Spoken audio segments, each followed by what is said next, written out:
Today's R&B and throwbacks. It is Grand City Sports Radio Thursday, and got a special guest in the building. YAMAKA Bracey, what's going on, girl? What's going on, boo? How you doing? I know. If you don't know this name, please understand. It is going down legendary when it comes to track in West Michigan. This is the lady you need to know. YAMAKA Bracey. Write it down. YAMAKA Bracey. Put it down. If you got a young child that's got the fire, then they need to join the GR Fire. Oh, like See that. how I plugged that? Yeah, nice. You ready for that one? I was ready. I'm gonna record that. You can put that in on the YouTube or something like that. Okay, Yeah, I got you.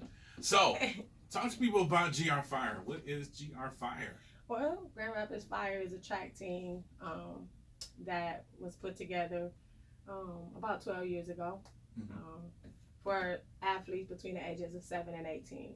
Okay.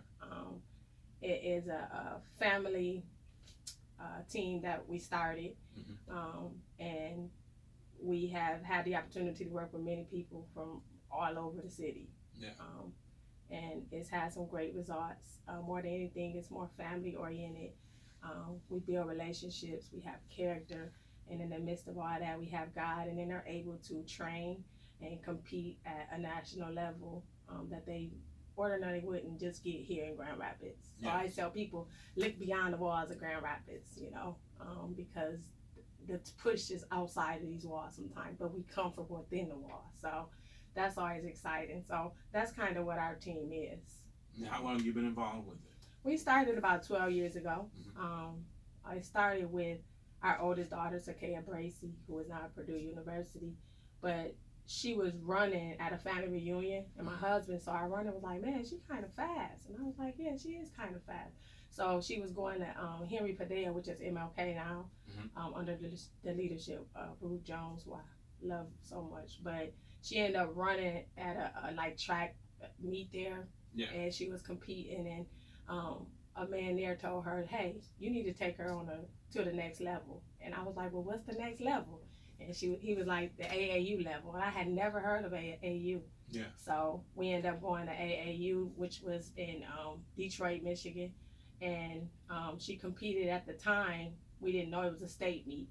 And it was about 800 athletes there. Yeah. And I'm like, what are we doing here?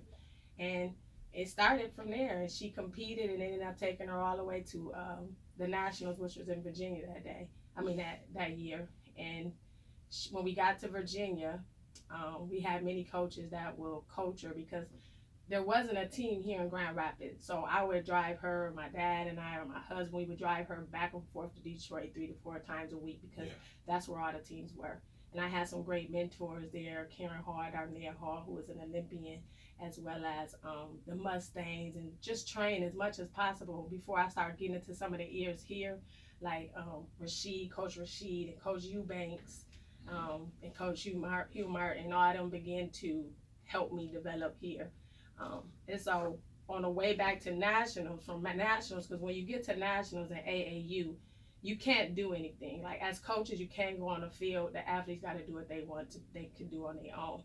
So we got drained out, and we knew then that she needed other people out there with her. So we came back here, and on the way home, Sakaya was like, Mom, can you start a team? And I was like, no way. But it was like God just nudged my spirit and was like, yeah, that's what I want you to do. So I said, okay, wait, maybe we can.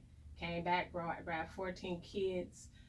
My first year, Grand Rapids Track Club, who is now Dan Ebright and Hugh Martin, they helped sponsor my first group of 14 kids. That following year, came back with 2 All-Americans, Marquise Caldwell and Sakaya Bracey, and it just kept going from there. Wow. Yeah. That's in a nutshell. That's in a nutshell. I hope ESPN is listening. That's a 30 for 30 on that. We'll talk more with YAMAKA Bracey and GR Fire here on Magic 104.9. Today's R&B and Throwbacks.